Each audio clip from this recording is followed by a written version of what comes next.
នេះគឺជាប្រអប់ដែលក្រុមហ៊ុន Apple គេធ្វើការវិចខ្ចប់ទៅឲ្យអ្នកដែលធ្វើការ pre-order iPhone 16 series បាទអញ្ចឹងខ្ញុំបានធ្វើការដាក់កម្មង់ iPhone 16 series នេះគឺតាំងពី10ថ្ងៃជាងមុនមកម្លេះដោយសារតែពេលនោះគឺវា out of stock បងប្អូនយើងហើយខ្ញុំក៏បានជ្រុលដាក់ pre-order ទៅអញ្ចឹងខ្ញុំក៏អត់ចង់ cancel នេះទៅណាបងប្អូនយើងក៏ដាក់ទៅពួកអីឥឡូវហ្នឹងខ្ញុំឃើញគេលក់តែបានធូរជាងផងហើយនៅខ្មែរយើងតម្លៃថ្មីក៏ធូរផងដែរឥឡូវនេះប៉ុន្តែនៅថៃវាខុសពីខ្មែរបងប្អូនណានៅថៃអត់មានតម្លៃក្លាប់ចាក់ម្លឹងទេលេខកូដមួយដែរគេមានតែមួយឯងសាប់ពេបងប្អូនណាអូខេបើអញ្ចឹងខ្ញុំសូមធ្វើការហែកប្រអប់ឲ្យបងប្អូនយើងមើលណាហើយខ្ញុំរីងលេតបន្តិចហើយបងប្អូនយើងដូចខ្ញុំបាននិយាយអញ្ចឹងខ្ញុំដាក់កម្មង់វាតាំងពី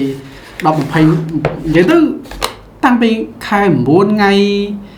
ដូចជាថ្ងៃហ្នឹងហើយបងប្អូនយើងថ្ងៃដាក់ដំបូងនឹងឯងបាទហើយដោយសារយើងព្រាវដល់អត់តនោះអញ្ចឹងទៅនេះណាឥឡូវបានហើយបងប្អូនយើងចាំយូរមែនទែនតែម្ដងនេះគឺជារបៀបរបបដែលគេខ្ចប់ឲ្យយើងបាទប្រអប់គេបងប្អូនយើងតូចដូចគ្នាតូចទាំងប្រអប់តូចទាំងកញ្ចក់បាទគេធ្វើរៀបចំឲ្យយើងមួយសាច់ហ្មងបងប្អូនយើងអញ្ចឹងខ្ញុំសូមដាក់ដល់ឯនេះសិនបាទនេះគឺជាវិក័យប័ណ្ណគេបងប្អូនយើងបាទហើយអវ៉ាន់ហ្នឹងគឺdirectមកពីសិង្ហបុរីបងប្អូនយើងហ្នឹងហើយ Apple Store Apple Online ខ្ញុំបានធ្វើការដាក់កម្មង់បាទអញ្ចឹងគេ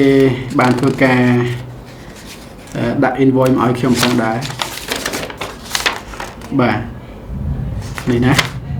iPhone 16 Pro Max Desert Titanium 256GB បងប្អូនយើងបាទនេះគឺជាប្រអប់របស់វាដូចខ្ញុំបាននិយាយអញ្ចឹងខ្ញុំរៀងយឺតបន្តិចហើយបងប្អូនយើងបាទហើយខ្ញុំបានធ្វើការដាក់កម្មង់screen protector បាទហើយក៏ដូចជា case ផងដែរបងប្អូនណាអូខេបើអញ្ចឹងឥឡូវយើងក៏លេចមើលទៅលើម៉ាស៊ីនរបស់យើងបងប្អូនណាហើយ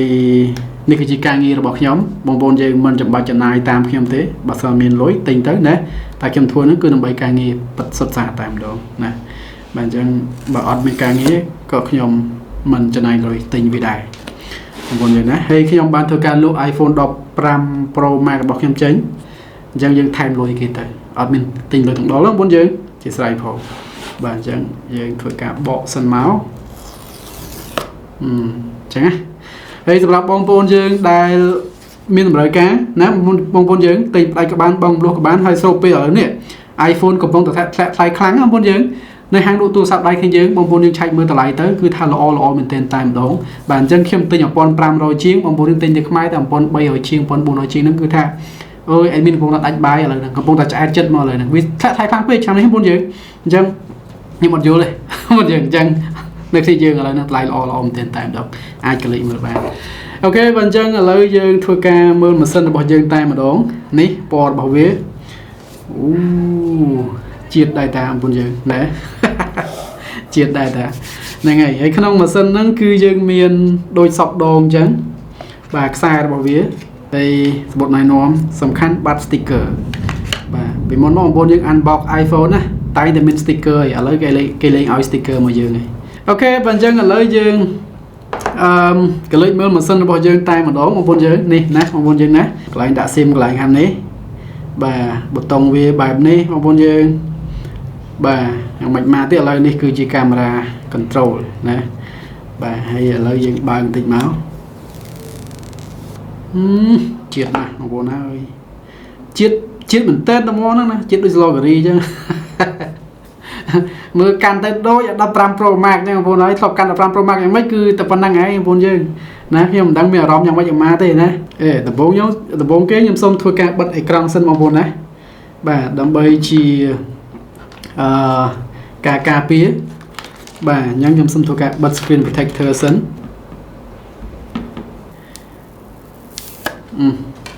បាទហើយយើងបិទពីលើទៅមុនណាបងប្អូនយើងបិទពីលើទៅមុនអូខេអូអេក្រង់វាឥឡូវស្ដើងជាងមុនស្អាតណាបងប្អូនយើងហ្នឹងហើយបាទរួចជាស្រេចតែម្ដងបងប្អូនឃើញវាកំពុងតែដើរណាបាទចាំវាចឹងមកផ្លែទៅនឹងវាដើរខ្លួនឯង direct មកតែម្ដងណា ខេបាទអូខេអញ្ចឹងប៉ុណ្ណឹងហើយយើងដាក់ case ចូលមកណាបាទវាយ case ចូលមក case យើងស្ដើងស្រាប់ផងណែនប៉ែស្អាតហ្មងបងយើងណាប៉ុណ្ណឹងឯងបងយើងណា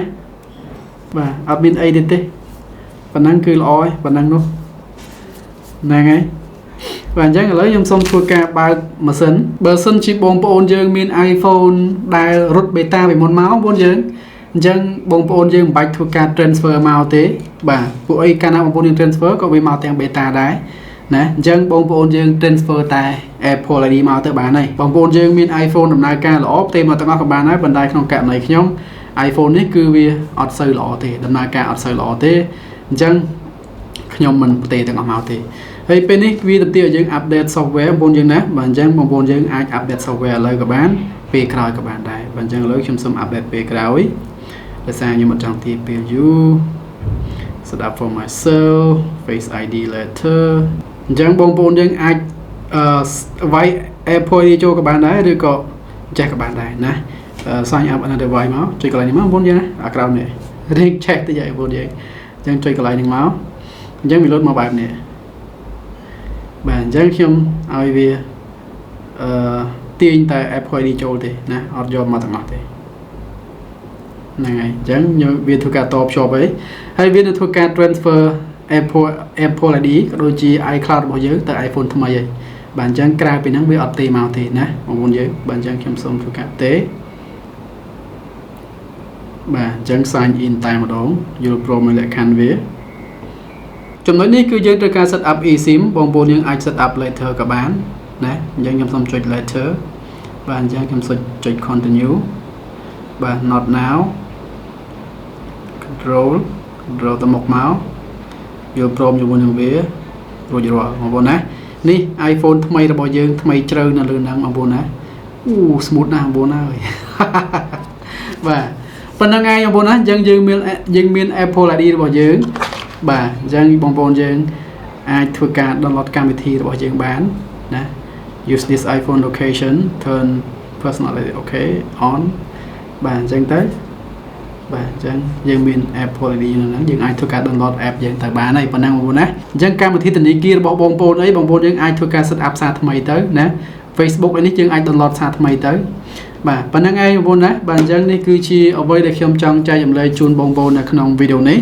បាទមិនមានអីពិសេសទេគ្រាន់តែជាការ unboxing ឲ្យបងប្អូនយើងបានដឹងតែប៉ុណ្ណោះណារូបរាងវាយ៉ាងម៉េចយ៉ាងម៉ាអញ្ចឹងទៅគឺប៉ុណ្ណឹងឯងបងប្អូនណាបាទអញ្ចឹងអរគុណណាស់នេះគឺជាអ្វីដែលខ្ញុំចង់ចែករំលែកនៅក្នុងវីដេអូនេះសង្ឃឹមបងប្អូនយើងចូលចិត្តជួបគ្នានៅឱកាសក្រោយបាយបាយ